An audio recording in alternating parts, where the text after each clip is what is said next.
To discuss how the Safer Cities initiative will be enforced on the ground, we're joined by Muntinlupa City Mayor Rufy Biazon. Mayor, good to have you with us. Good morning. Good morning. Yes, good morning, Angelo and Angela, and to your viewers. All right, Mayor, let's get right to it. No? How is Muntinlupa preparing to implement these measures on the ground and to ensure na medyong fair ang pag-implement nito? Yes, for one, we are in agreement with the direction of the Secretary of Interior and Local Government. It is also in line with some of our existing ordinances.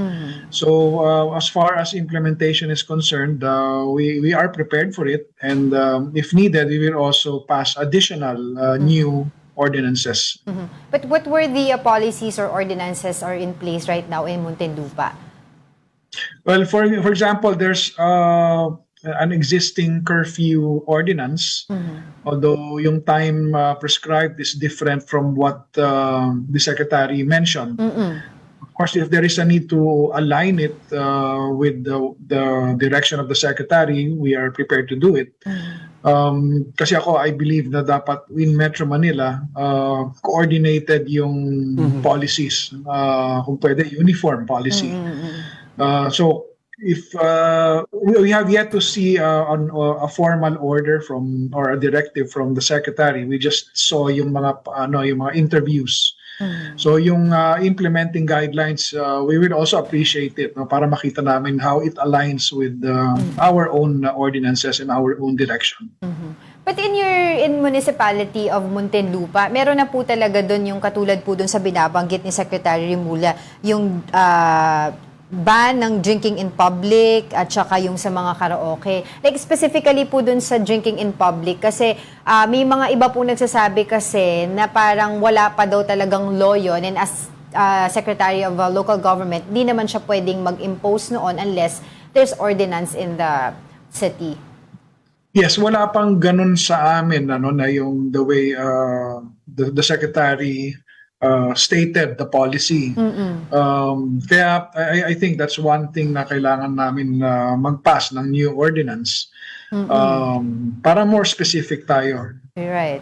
Kaya pero sa amin I also agree with that direction. Kasi nagiging in some areas tradition, common practice, no, na sometimes pag may birthday, nagse-celebrate sila ng birthday. Yeah. Nagiinuman sa harap ng bahay, no, along the street. Lalo na yung mga communities na maliliit. May mga inner communities din kasi kami na ni walang sidewalk eh. Yung bahay ay right along the side of the road. Yeah. Kaya pag lumalabas sila, they're practically on the road. Ginagawa nila yun. And currently, Mayor, sa Muntinlupa po, no, ano po yung ordinance na meron regarding yung mga curfew for minors? Kasi nagkakaproblema daw sa interpretasyon per city. Some are saying na paano kung may kasamang magulang? Some cities would still hold the minor in violation. Isasama na lang yung magulang daw for an explanation. Some will say pag may magulang naman, pwede basta in transit.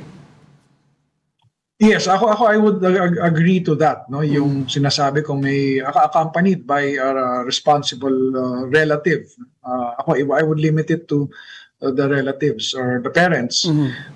Kung in transit naman, dapat ibigyan ng consideration 'yon. Kasi sa amin ang very real scenario na na-encounter namin, may mga minors na talaga mga magbabarkada, friends, no? Gangs pa nga actually yung iba, identified with certain gangs. And lumalabas sila at the wee hours of the morning, no? At and purposely yung iba parang lumalabas literal na naghahanap ng away. We've had instances ng ganun, kaya we had to deal with them. Yun nga lang dahil sa batas, no, na hindi naman sila pwede handle such as yung ginagawa with adults na kinukulong mo. Hindi umuulit lang sila. So yun, that's a real problem na we face. Kaya yung curfew for minors is something na agree tayo. Pero Mayor, pag yung mga you mentioned gangs, no, I've also heard several reports on that. Pag nahuhuli mo sila at mga minor sila, How do you handle them? What do you do with them? Kunyari, at 3 a.m. nagkaroon ng rumble, pero mga minor lahat. Well, siyempre, unang nagre-responde yung police, but then hindi naman pwedeng take into custody ng police. So, Yes. kailangan accompanied din kami ng team coming from Social Services Department, no? Yung pinaka-counterpart ng DSWD. So, they take the minors into, it's called rescue pa nga, no? Rescued by Social Services, and then contacted yung relatives or yung parents.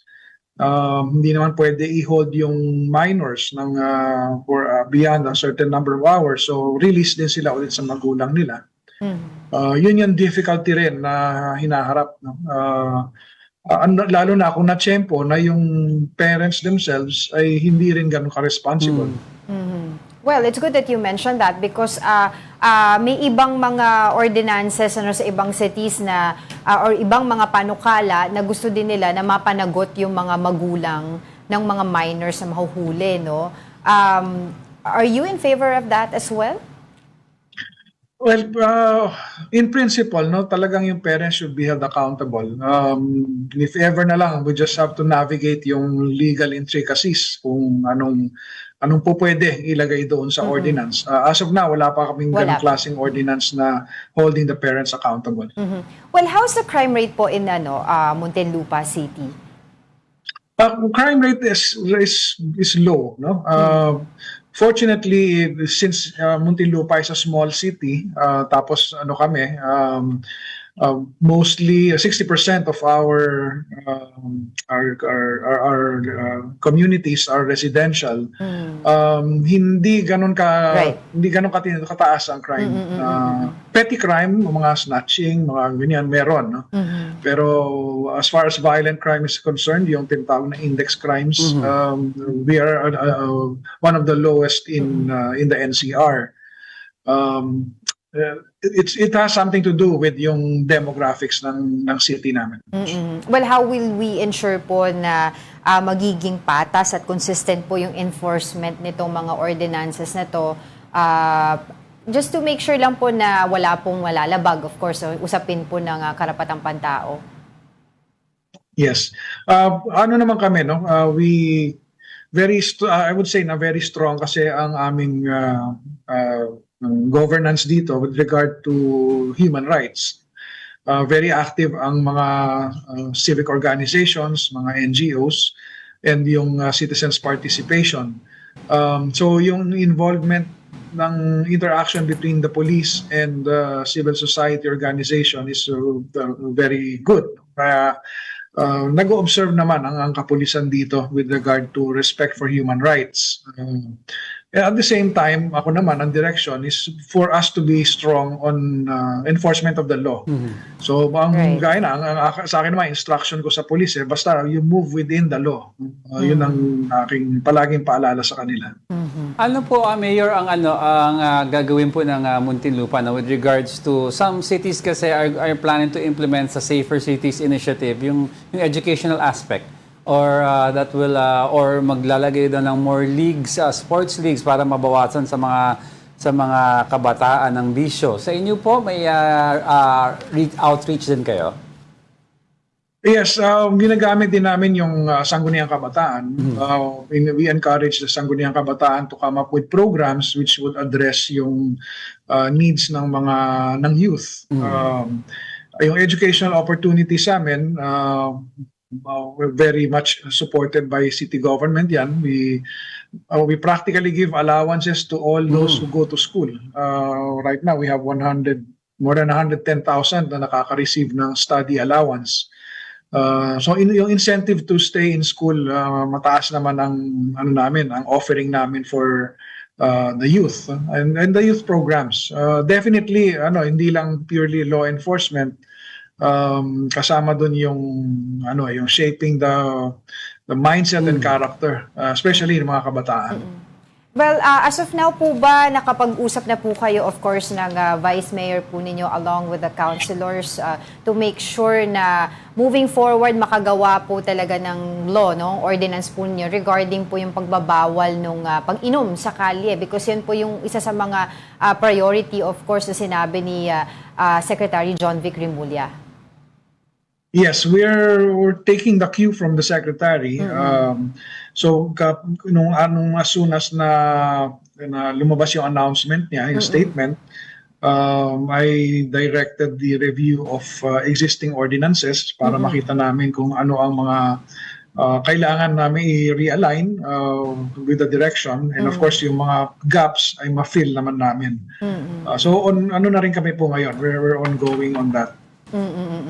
Alright, sige, maraming salamat po sa inyong oras sa Muntinlupa City Mayor Rufy Biason. Thank you so much. Thank you for this opportunity.